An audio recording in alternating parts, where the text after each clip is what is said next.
We live in a world that makes self-love incredibly difficult. Everywhere we turn, we're met with messages that we're not good enough. Adverts featuring impossibly beautiful people make us feel inadequate. Social media feeds full of carefully curated happy snapshots make our own lives pale in comparison. And the constant chase for more money, status, and stuff leaves little time to nourish our souls. Is it any wonder so many of us struggle to truly love ourselves? We desperately seek validation from others, trying to fill a void inside that no compliment or achievement ever seems to fill. And when that external recognition fades, we're left feeling empty once more. It's a painful cycle of high highs and low lows. But what if I told you there was another way? What if you didn't have to rely on outside approval to feel good about yourself? I'm going to share the steps to genuinely heal your past hurts and start loving yourself, not dependently on others' opinions, but from a place of wholeness within. You see, most of our struggles with self-love start early in life. Maybe you grew up with critical or emotionally unavailable parents who made you feel worthless. Perhaps you endured bullying that crushed your self-confidence. Or you went through a shattering betrayal that left you feeling defective. Experiences like these plant seeds of unworthiness deep in our psyches. So it's understandable if you feel not good enough or struggle to accept yourself. The Stoic philosophers recognized that painful early events shape us in ways we don't consciously choose. But they also taught that we can control our perspectives. We aren't doomed to keep reliving past hurts. Yet many of us do just that. We continue giving away our power. We desperately seek validation from others to make us feel worthy and whole. We try to fill the empty void within through people-pleasing, achievements, social media likes. But the praise we crave is fleeting. When it fades, we're left feeling hollow once more, that abandoned child craving approval. As the Stoics advised, the only way out of this vicious cycle is to stop putting our worth in external things we can't control. Other people, money, reputation. These provide shaky foundations for self-love. To genuinely heal, we must find wholeness from within. This requires courageously facing past pain that still silently controls you. Are old stories still whispering you're not smart, attractive, or lovable enough unless someone validates it? As cognitive behavioral therapists explain, shine light on this self-talk. Challenge core beliefs going back to childhood that say you need others' endorsement to be worthy. The healing path also demands embracing change, leaving comfortable zones where past identities still operate. The victim, the rebel, the black sheep. Venturing into the unknown to uncover who you were really born to be underneath conditioning. I believe that your highest purpose is linked to embracing your one-of-a-kind self. Finally, recognize the inevitability of struggle on the road to self-love. You'll likely encounter setbacks from taking ownership, urges to shrink back into codependency for a quick self-esteem boost. Progress isn't linear, but use Stoic practices like negative visualization, picturing losing all external validation again. This builds the muscle to weather hard times. Secondly, start practicing regular self-care. When we feel bad about ourselves, self-care is crucial, yet often neglected. We buy into beliefs that it's indulgent or selfish, so we keep depleting our reserves. But how can we heal past wounds without nurturing our minds, bodies, and souls? Self-care lays the foundation. The Stoics knew its importance over 2,000 years ago. They taught that to live virtuously, we must receive life as it is, embracing all experiences with equanimity.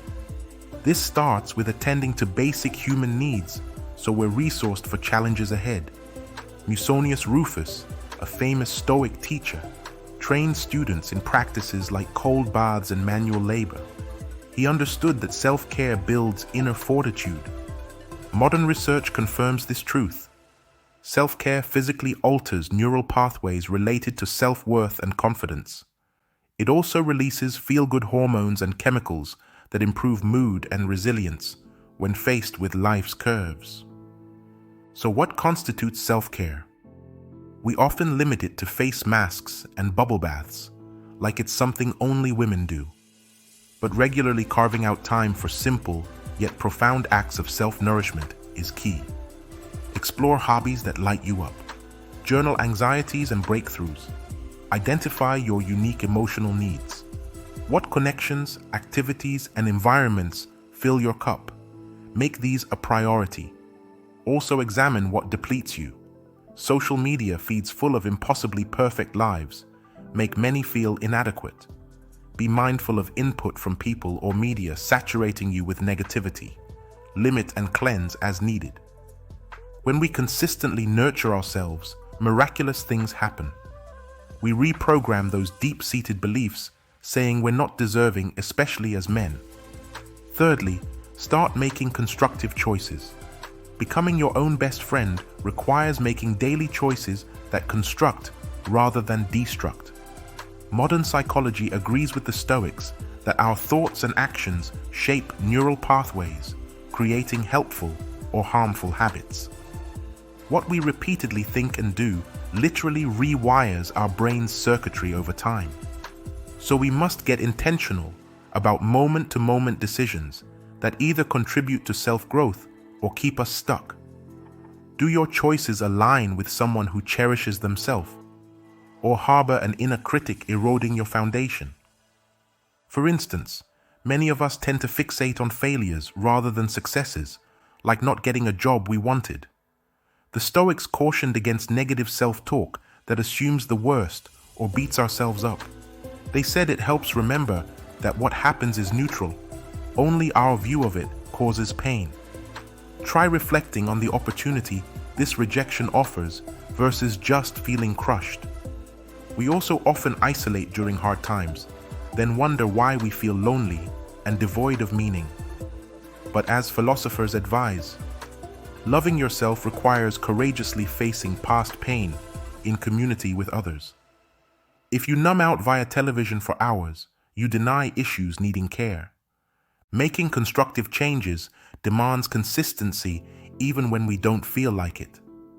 Urges arise to procrastinate improving habits through distraction and escapism. Here, the Stoics' negative visualization practice helps. Picturing losing all progress if I indulge my desire to watch TV before exercising. Play out this movie to build determination. Gradually, these intentional day-by-day choices compound, revolutionizing who we are. Finally, embrace your true, authentic identity. We live in a society notorious for conditioning people to betray their true selves. Most of us learn early on that approval comes from meeting others' shoulds, how we're expected to act, look, and live based on our gender, race, class.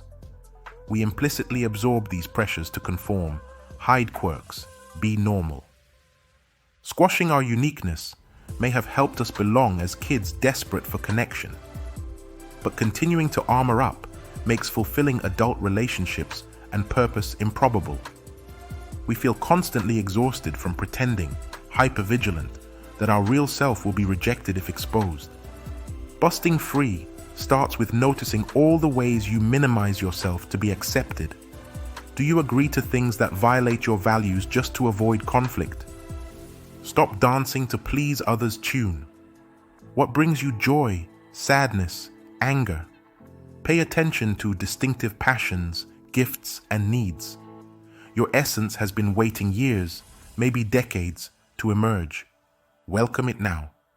I hope this video has illuminated that genuinely loving yourself requires courage, commitment, and perseverance.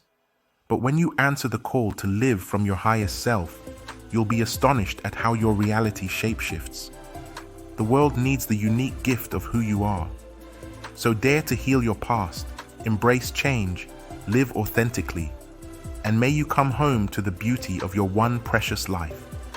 If this video has also been helpful in any way, then like and hit the subscribe button and join this brotherhood. Don't forget to also hit the notification icon so you are made aware anytime I drop a new video. Until next time.